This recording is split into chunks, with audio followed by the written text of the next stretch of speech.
First contact at Galactic University. The crystalline spires of Galactic University gleamed in the light of three suns, a beacon of interstellar cooperation and learning. Beings from across the known universe flocked to its hallowed halls, eager to expand their knowledge and understanding of the cosmos. Today, however, marked a historic moment: the arrival of the first human exchange student. Alex Chen stood at the entrance, a duffel bag slung over one shoulder and a sleek, self-adjusting envirosuit hugging their form. The human's eyes, hidden behind a protective visor, darted from one alien life form to another, drinking in the diversity of shapes, sizes, and colors that surrounded them. "Well," Alex muttered, "here goes nothing." As they stepped through the shimmering force field that served as the university's main entrance, a cacophony of sounds, smells, and sensations assaulted their senses. The atrium was a whirlwind of activity, with students of all species hurrying to and fro, their appendages, or lack thereof, laden with datapads, holocubes, and other unfamiliar learning tools. A holographic map pulsed at the center of the atrium, and Alex made their way towards it, trying not to gawk at the incredible variety of life forms around them.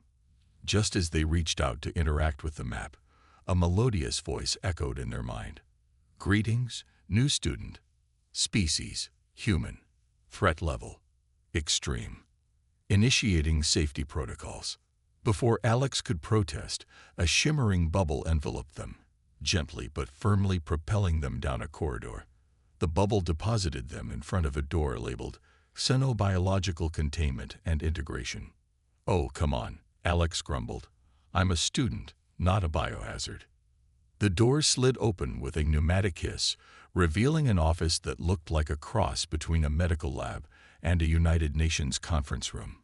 Behind a force field-protected desk sat a being that resembled a sentient fern, its fronds quivering with what might have been excitement or fear. "Ah, the human exchange student," the being rustled its leaves. "I am Administrator Flom. Welcome to Galactic University. We're so thrilled to have you join us." Alex stepped forward, instinctively extending a hand before remembering that handshakes might not be universal. They awkwardly lowered it. "Thank you, Administrator. I'm Alex Chen. I'm really excited to be here." Flom's stalk swiveled to focus on Alex more intently. "Now, before we proceed with your orientation, we must go over some safety measures. For the protection of our other students, you understand." What followed was a whirlwind of paperwork, safety briefings, most of which seemed to be about protecting others from Alex rather than the other way around, and a rather invasive decontamination process. By the time Alex finally found themselves in their new dormitory, they were exhausted and more than a little frustrated. The room was a simple space with adaptive furniture that could reconfigure itself to suit various alien physiologies. Alex flopped onto the morphing bed, which adjusted to cradle their body comfortably. "Well," they sighed, "I guess I've got my work cut out for me." The next morning, Alex made their way to their first class, Interspecies Ethics and Etiquette. They entered the classroom to find a diverse array of beings already seated. As soon as Alex stepped in, a hush fell over the room. The professor, a towering mass of tentacles and eye stalks, cleared what passed for its throat. "Ah, you must be our new student." The professor's voice resonated telepathically. "Please, introduce yourself to the class." Alex walked to the front, acutely aware of the way some students leaned away as they passed. "Hi, everyone. I'm Alex Chen from Earth. I'm really looking forward to learning about all your cultures." A brave soul in the back raised an appendage. "Is it true that humans consume other life forms?" Alex blinked. "Well, yes. We're omnivores, but so are many species, right?" The classroom erupted into a flurry of horrified whispers, alarmed clicks, and whistles. Now, the professor intervened, its tentacles waving in a calming gesture. "Let's not jump to conclusions. I'm sure Alex doesn't mean any harm. Please take your seat, and we'll begin our lesson on the importance of non-judgmental observation in interspecies interactions." As Alex made their way to an empty seat, they couldn't help but notice that the nearest students subtly shifted their desks away. The next few days passed in a blur of classes, cultural misunderstandings, and increasingly ridiculous rumors about human biology. Alex overheard one student claiming that humans could regrow lost limbs, while another insisted that human saliva could melt through starship hulls. It all came to a head during their xenobiology class. Professor Zilks, a gelatinous cube with floating organs, was discussing the diversity of life in the galaxy. And that brings us to our next exciting announcement. Zilks burbled enthusiastically. Tomorrow is our annual Extreme Environment Survival Simulation. It's a wonderful opportunity to showcase the adaptability of various species across the galaxy. Everyone is encouraged to participate. Alex's hand shot up. Professor Zilks, what exactly does this simulation entail? Zilks's organs swirled in what might have been excitement. Excellent question. Students will be placed in a holographic environment, simulating one of the most inhospitable planets in the known galaxy. The goal is to survive for it as long as possible while completing various tasks. It's perfectly safe, of course. The moment your vitals indicate distress, you'll be automatically removed from the simulation. The class buzzed with a mixture of excitement and apprehension. Alex, however, felt a grin spreading across their face. Finally, a chance to show what humans were really capable of. As the class filed out, Alex overheard a group of students discussing the upcoming simulation. I heard they're using Deathworld 65 as the template this year, a crystalline being whispered, its facets shimmering with anxiety. Deathworld 65. A gaseous student condensed slightly in fear. But that's where the humans come from, isn't it? Alex couldn't help but chuckle to themselves. If only their classmates knew what a typical day on Earth was like. Tomorrow was going to be interesting, to say the least. Little did Alex know, the Extreme Environment Survival Simulation would not only change their classmates' perception of humans, but also challenge everything the galactic community thought they knew about the resilience of life in the universe. The unexpected challenge. The anticipation in the air was palpable as students gathered in the cavernous simulation chamber the next morning. The room hummed with nervous energy, a cacophony of whispers, clicks, and electromagnetic pulses as various species communicated their excitement and trepidation. Alex stood at the edge of the crowd, taking deep breaths to center themselves. They had spent the night researching Deathworld 65, comparing its characteristics to Earth.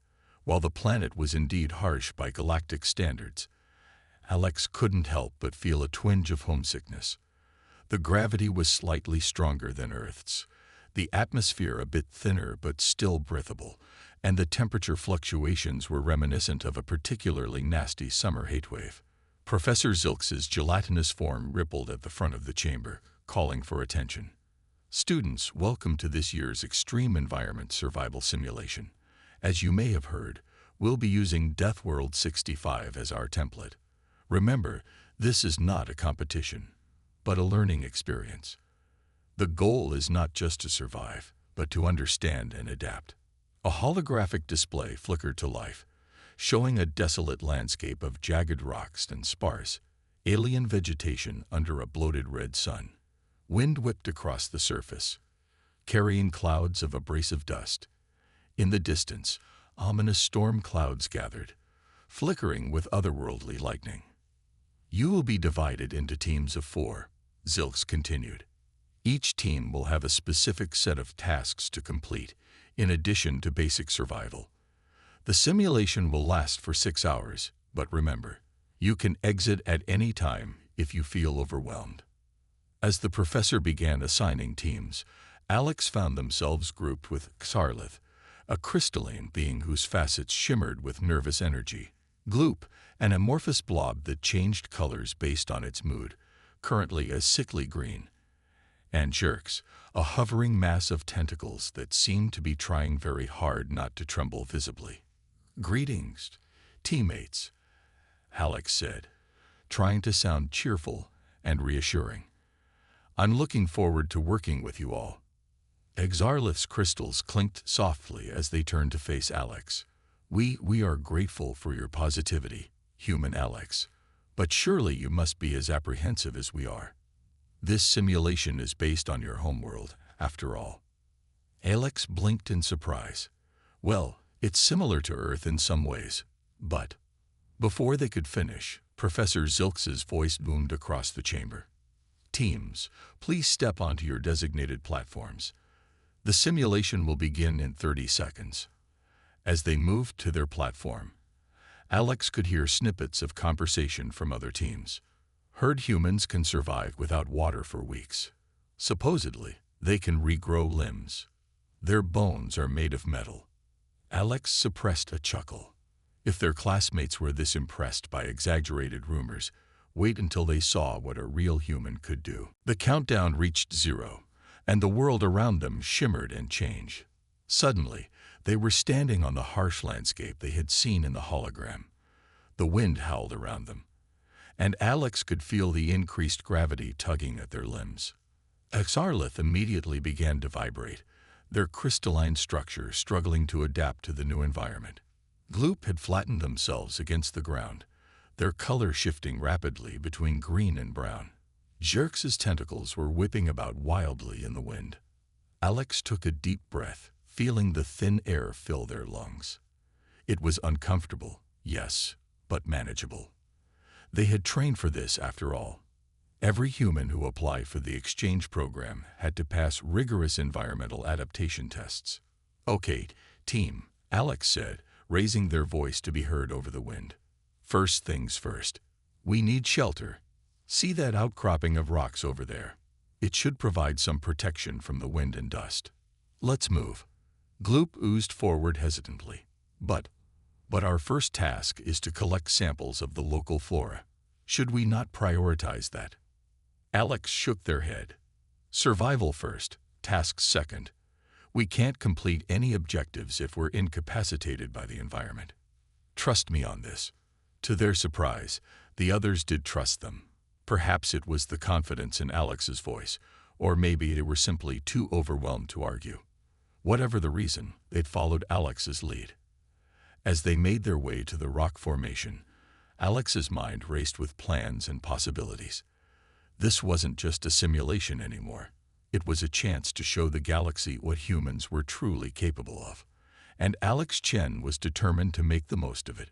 Little did they know, the real challenges and opportunities were yet to come.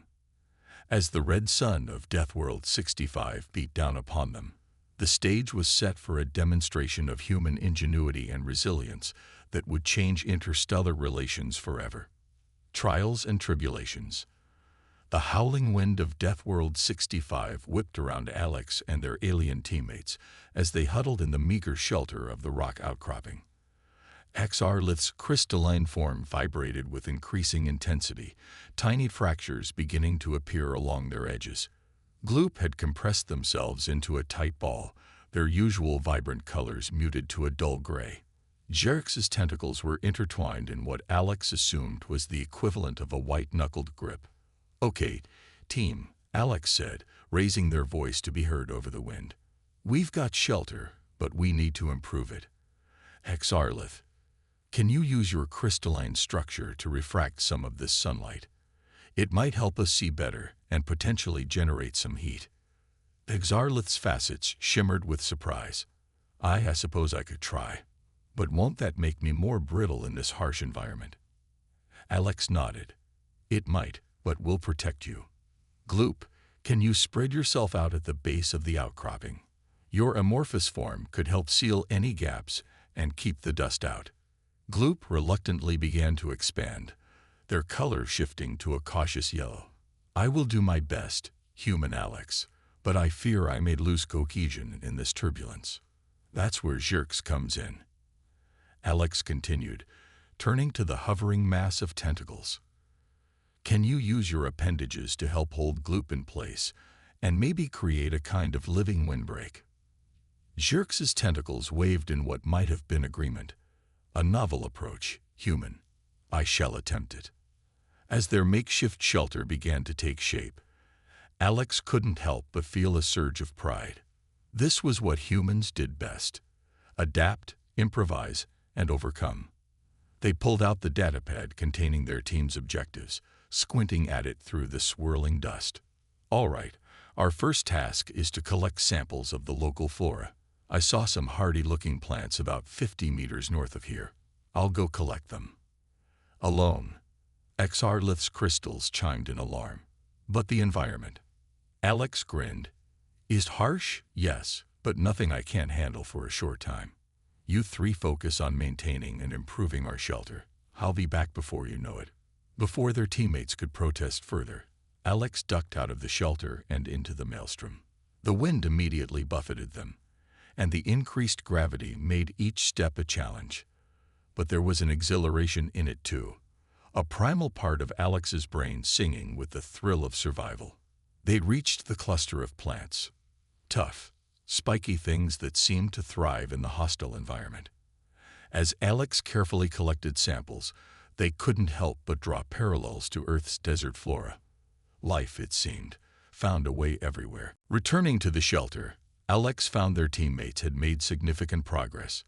The space was now better protected from the wind and dust, and Xarlith's refracted light created a surprisingly cozy atmosphere. Impressive work, everyone, Alex said, setting down the plant samples. Now let's take a look at our next task. The datapad flickered to life, displaying their second objective: locate and document signs of the planet's elusive megafauna. Xerxes' tentacles curled in confusion. Megafauna? On this desolate world? Surely that's impossible. Alex's eyes gleamed with excitement. Not impossible, just improbable. Think about it. If there are plants that can survive here, there must be something that eats those plants. And if there are herbivores, there are probably predators too. Gloop's form rippled with anxiety, their color shifting to a deep purple. You're not suggesting we go looking for predators.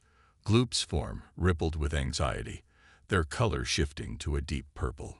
You're not suggesting we go looking for predators, are you? Alex chuckled. Not exactly. But we do need to find evidence of larger life forms. Let's think about this logically. If there are large creatures here, they'd need water. And water, even on a world like this, tends to collect in low-lying areas. Xarlith's crystals chimed thoughtfully. There is a depression in the landscape about 1 kilometer to the east. I noticed it when we first arrived. Good eye, Xarlith, Alex said, nodding approvingly. That's our best bet. We'll need to move our shelter, though. Any ideas on how to make it mobile? For the next hour, the team worked together to create a portable shelter. Using Xerxes' tentacles as a frame, Gloop's malleable form as a covering, and Xarlith's crystals to provide structure and light refraction, they fashioned a crude but effective mobile base. As they made their way across the harsh landscape, Alex couldn't help but marvel at how quickly their alien teammates were adapting. They were learning to leverage their unique physiologies in ways they'd never considered before. Halfway to their destination, the ground began to tremble. At first, it was barely noticeable, but it quickly grew in intensity. Earthquake. Gloop quivered, their form rippling with alarm. Alex frowned, pressing their ear to the ground. Their eyes widened. No, not an earthquake. Something's coming. Something big. As if on cue, the ground erupted 100 meters ahead of them.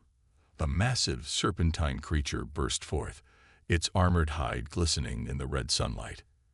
It towered above them, easily the size of a small building. Xarlith's crystals vibrated in terror. By the cosmic core, we're doomed. But Alex was already moving. Quick, everyone into the shelter. Gloop, I need you to change your color to match the rocks. Xarlith, angle your crystals to break up our silhouette. Xerx, be ready to move us if needed. As the team scrambled to follow Alex's instructions, the human's mind raced. This wasn't just a challenge to overcome, it was an opportunity. If they could document this creature, their team would be leagues ahead in the simulation. The megafauna, seemingly oblivious to their presence, began to graze on the tough vegetation nearby. Its massive jaws crushed rocks along with plants, presumably extracting minerals it needed to survive. Incredible, Alex whispered, carefully using their datapad to record the creature. It's a lithivore. It eats rocks. The plants must be a side effect, not the main goal. For the next hour, the team watched in awe as the creature went about its business. Alex's quick thinking had not only kept them safe, but had also provided them with invaluable data for their assignment. As the creature finally burrowed back into the ground, disappearing as quickly as it had appeared, a chime sounded from their datapads. The simulation was halfway over. "Well done, team," Alex said, grinning broadly. "We've not only survived, we've thrived. Let's see what other wonders this world has in store for us." As they continued their journey, Alex could sense a change in their teammates. The fear and hesitation were still there, but it was tempered now with a growing confidence and curiosity. They were beginning to see the harsh environment not just as a threat, but as a challenge to be met and overcome. Little did they know, the greatest test was yet to come. As they approached the depression XR had spotted, none of them could have predicted the discovery that awaited them, a discovery that would challenge not just their survival skills, but their understanding of life itself. The red sun of Deathworld 65 hung low on the horizon, casting long shadows across the barren landscape. Alex and their team stood at the edge of the depression, looking down into what appeared to be a dry lake bed. But something wasn't right. "Does anyone else see that shimmer?" Alex asked, squinting against the harsh light. Xerx's tentacles waved in agitation. "Yes, there's definitely some kind of distortion in the air above the lake bed. Perhaps a mirage." Alex shook their head. "I don't think so.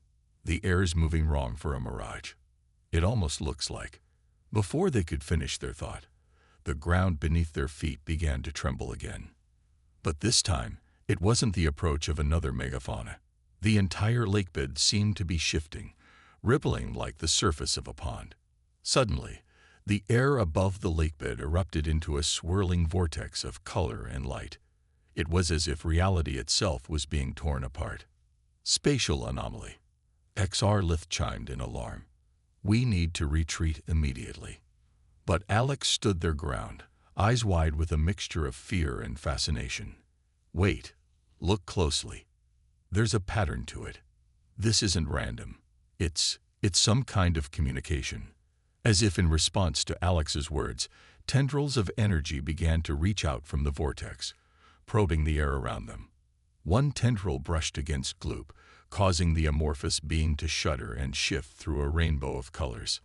I can hear it," Gloop whispered, their voice filled with awe. "It's asking who we are, where we come from." Alex's mind raced. This was far beyond anything they had expected from the simulation. But then again, wasn't that the point? To challenge them, to push them beyond their limits. Taking a deep breath, Alex stepped forward. "We need to respond, to communicate." But how? It was Xerx who provided the answer. "Our datapads. They're designed to interface with various alien technologies." Perhaps. Understanding dawned on Alex's face. "Of course. Tarlith, I need you to use your crystalline structure to amplify the signal from our datapads. Xerx, use your tentacles to create a network between all 4 pads. Gloop, you seem to be able to understand it. Can you help translate?" As the team worked frantically to implement Alex's plan, the vortex grew more intense, the tendrils of energy reaching further and further. The varied fabric of reality seemed to be straining around them. Finally, their makeshift communication array was ready. Alex input a simple message. "We come in peace. We seek knowledge." For a moment, nothing happened. Then the vortex exploded with light and sound. Images and sensations flooded their minds. Glimpses of worlds beyond imagination, concepts that defied understanding. As quickly as it had begun, it was over. The vortex collapsed in on itself, leaving behind a perfectly smooth, glass-like surface where the lakebed had been. Silence fell over the team, each of them trying to process what they had just experienced. It was Carlith who finally broke the quiet. "Human Alex," the crystalline being chimed softly. "I believe I owe you an apology. I had thought your species reckless and primitive. But what you just did, the way you led us, it was nothing short of extraordinary." Alex smiled, still a bit dazed from the encounter. "Thanks, Carlith. But it wasn't just me. We did this together. Each of us contributed something unique and vital." Before anyone could respond, their datapads chimed in unison. The simulation was over. As the harsh landscape of Deathworld 65 faded away, replaced by the familiar surroundings of the university's simulation chamber, Alex couldn't help but feel a sense of loss. They had faced incredible challenges, made amazing discoveries, and forged bonds that transcended species. But looking at their teammates, Carlith standing tall and proud, Gloop pulsing with vibrant colors, and Jerks' tentacles moving with newfound confidence, Alex knew that this was just the beginning. The real challenge and the real adventure was yet to come. How would this experience change their interactions outside the simulation? What impact would it have on the broader university community? As Professor Zilks's gelatinous form approached, practically vibrating with excitement, Alex knew one thing for certain. The galaxy's perception of humans was about to change dramatically. The final test. The days following the extreme environment survival simulation were a whirlwind of debriefings, interviews, and excited discussions throughout the Galactic University campus. Alex and their team had not only survived Deathworld 65, but had made contact with an entirely new form of intelligence. The academic community was buzzing with the implications of their discovery. Alex found themselves at the center of attention, fielding questions from students and faculty alike. Many were curious about human resilience and adaptability, while others were more interested in Alex's quick thinking and leadership during the simulation. "It's not that humans are inherently better," Alex explained to a group of wide-eyed students in the university cafeteria. "We've just evolved to expect the unexpected. On Earth, conditions can change rapidly, so we've learned to adapt quickly." Exarlith, who had taken to accompanying Alex between classes, chimed in agreement. "Indeed, I've been researching Earth's history. The sheer variety of environments and challenges your species has faced is astounding." As they continued their discussion, a sudden tremor shook the cafeteria. At first, everyone assumed it was just another simulation or training exercise. But when the tremors continued, increasing in intensity, worried murmurs began to spread through the crowd. The university's eye assistant's voice echoed through the halls. "Attention all students and faculty. We are experiencing a level 3 tectonic disturbance. Please remain calm and proceed to your designated safety zones." Alex's mind raced. Level 3. That was supposed to be virtually impossible on this planet. They turned to Xarlith, whose crystalline form was vibrating with anxiety. "We need to get to the safety zones," Alex said, trying to keep their voice steady. "Can you help guide people? Your bioluminescence could be really useful in case the power goes out." Exarlith's facets shimmered with determination. "Of course, human Alex. I shall do my best." As they began to coordinate the evacuation of the cafeteria, Alex spotted Gloop and Jerks entering, looking for them. "Alex," Gloop called out, their form rippling with urgency. "The professors are gathering all students with experience in extreme environments. They need help." Without hesitation, Alex nodded. "Lead the way. Xarlith, can you handle things here?" The crystalline beam chimed affirmatively, already organizing students into orderly lines. As Alex followed Gloop and Jerks through the shaking corridors, they couldn't help but feel a sense of déjà vu. It was like being back on Deathworld 65, except this time, the danger was real. They arrived at the university's central control room to find it in chaos. Professors and administrators of various species were frantically working at control panels, their appendages flying over holographic displays. Professor Zilks's gelatinous form quivered as they approached. "Ah, human Alex. Thank the cosmic core you're here. We have a situation that may require your unique perspective." Alex's eyes widened as they took in the holographic display of the planet. Massive energy readings were emanating from deep beneath the surface, causing the tectonic disturbances. "It appears," Professor Zilks continued, "that our planet's core is destabilizing. The energy signature is, well, it's remarkably similar to what your team encountered in the simulation." The implication hit Alex like a thunderbolt. The spatial anomaly. But that was just a simulation, wasn't it? Zilks's organs swirled in what might have been embarrassment. Not entirely. The simulation was based on real data from Deathworld 65. We never expected, never imagined. Alex's mind raced. If the spatial anomaly was real, and it was now affecting this planet's core, the entire university, perhaps the entire world, was in danger. "We need to communicate with it," Alex said, the plan forming in their mind even as they spoke, "just like we did in the simulation, but on a much larger scale." The control room fell silent, all eyes, or sensory organs, turning to Alex. That's impossible." One of the administrators, a being composed entirely of swirling gases, puffed in disbelief. "The energy required, the risk. The risk of doing nothing is greater," Alex countered. "Look, we don't have time to debate this.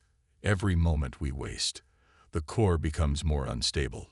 To Alex's surprise, it was Gloop who spoke up next. "Human Alex is right. We've seen what they can do. If anyone can communicate with this entity, it's them."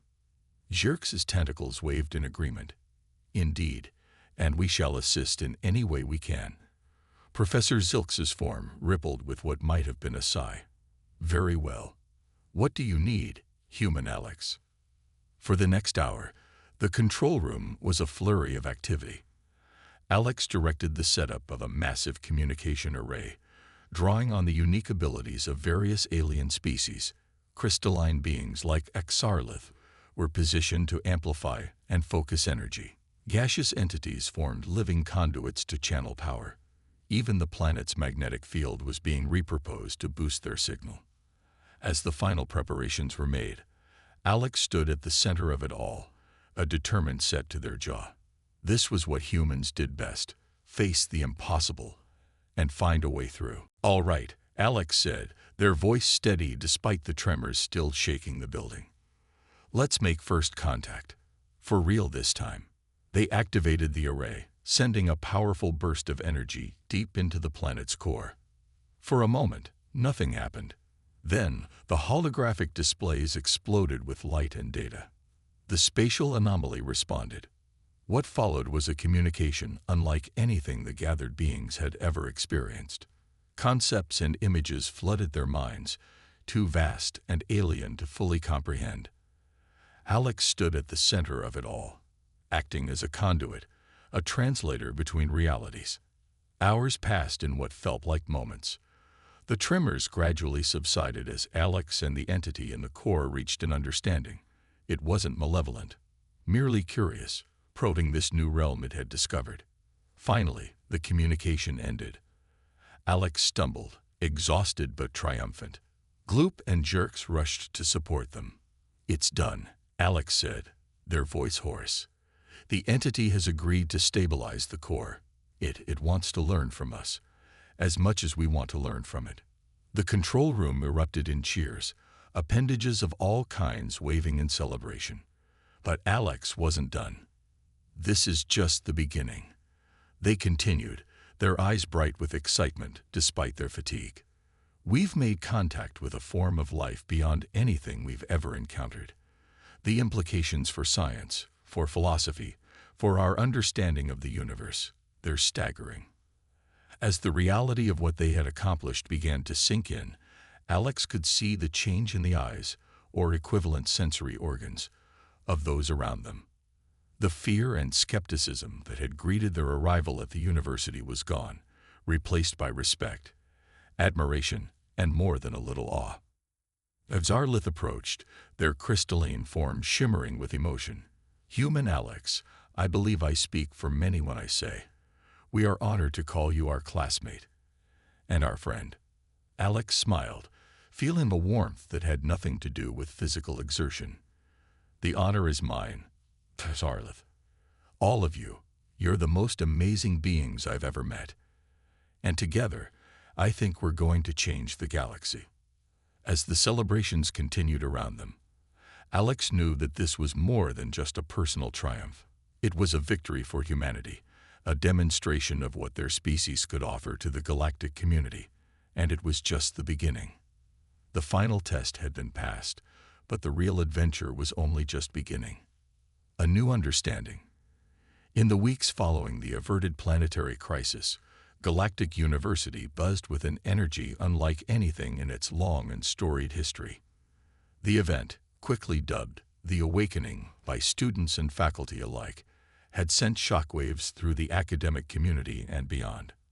Alex found themselves at the center of it all, not just as the human who had communicated with the spatial anomaly, but as a symbol of what was possible when different species worked together, combining their unique strengths and perspectives. The university's main auditorium was packed to capacity. Beings of all shapes, sizes, and states of matter had gathered for a special symposium on the implications of the awakening. Alex sat on the stage alongside Professor Zilks, Zarlith, Gloop, and Zith. The university's main auditorium was packed to capacity. Beings of all shapes, sizes, and states of matter had gathered for a special symposium on the implications of the awakening.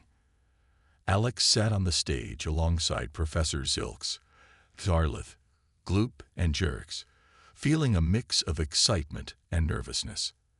As Professor Zilks's gelatinous form rippled to the podium, a hush fell over the crowd. Esteemed colleagues, honored guests, Zilks began, their voice resonating telepathically through the auditorium. We stand at the precipice of a new era in galactic understanding. The events of the past weeks have challenged our preconceptions and expanded our horizons in ways we could never have imagined. Zilks's organs swirled in what Alex had come to recognize as a gesture of deep emotion. And at the heart of this paradigm shift, we find an unlikely hero, a representative of a species many of us had dismissed as primitive and dangerous. I speak, of course, of human Alex Chen. As the spotlight shifted to Alex, they felt a moment of panic.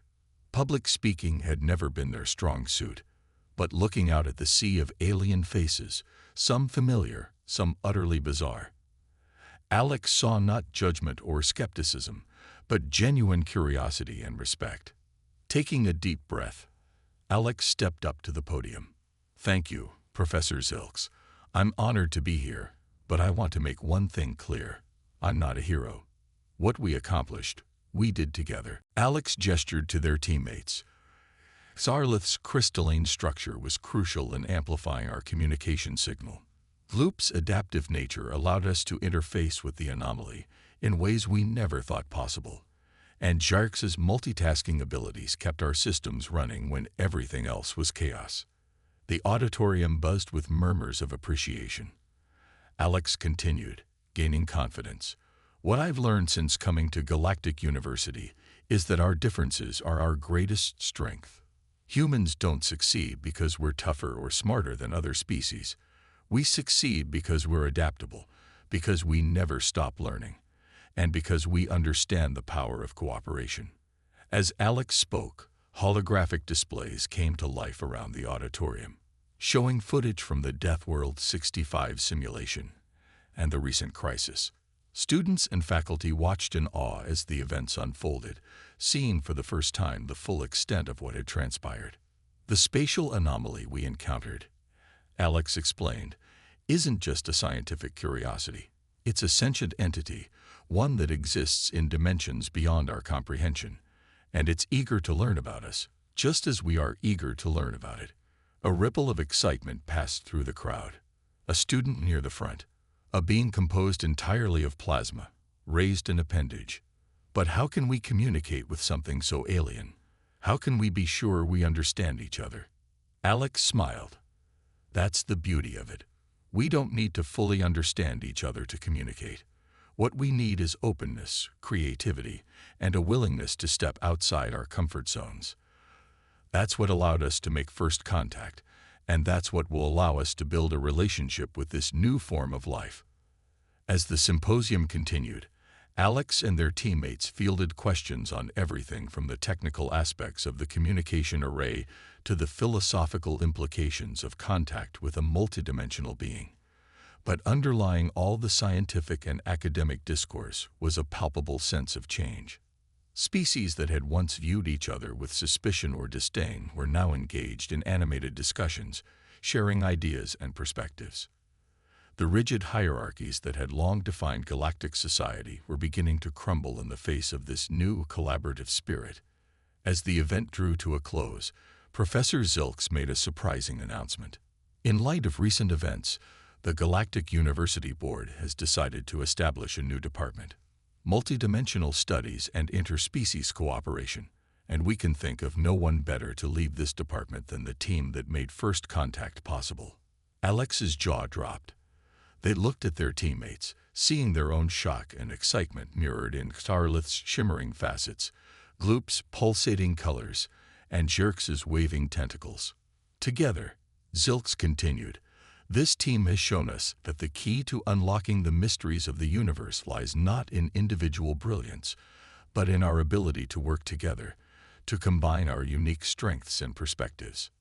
As applause thundered through the auditorium, Alex felt a surge of emotion. This wasn't just about academic recognition or scientific breakthroughs. It was about breaking down barriers, challenging preconceptions, and forging connections across the vast gulfs of space and biology that separated the galaxy's myriad species. Later that evening, as Alex stood on one of the university's observation decks, gazing out at the star-filled sky, they were joined by their teammates. Quite a day, eh, human Alex?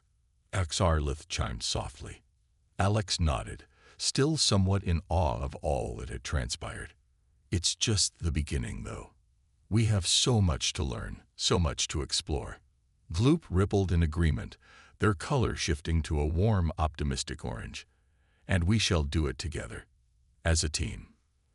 As friends, Sharks added, their tentacles gently wrapping around the shoulders of their companions. As they stood there, this unlikely group of friends from across the galaxy, Alex felt a profound sense of hope. The universe was vast and full of wonders, but it was also full of challenges. Challenges that could only be overcome by working together, by embracing diversity, and by never losing the courage to face the unknown. You know, Alex said, a smile spreading across their face, I think the rest of the galaxy might finally be ready to understand why we Deathworlders skipped those safety trainings. Their companions laughed, the sound a beautiful cacophony of chimes, gurgles, and whistles. And as their laughter echoed across the campus of Galactic University, it carried with it the promise of a new era, an era of exploration, cooperation, and boundless possibility. The human exchange student who had arrived on campus just a few short weeks ago, viewed with a mixture of fear and fascination, had become a catalyst for change. And in doing so, they had not only found their place in the vast tapestry of galactic civilization, but had helped to weave a new pattern, one of unity in diversity, of strength through cooperation. As the first stars of evening began to twinkle in the alien sky, Alex knew that their greatest adventures, and the greatest adventures of this newly united galactic community, were still to come.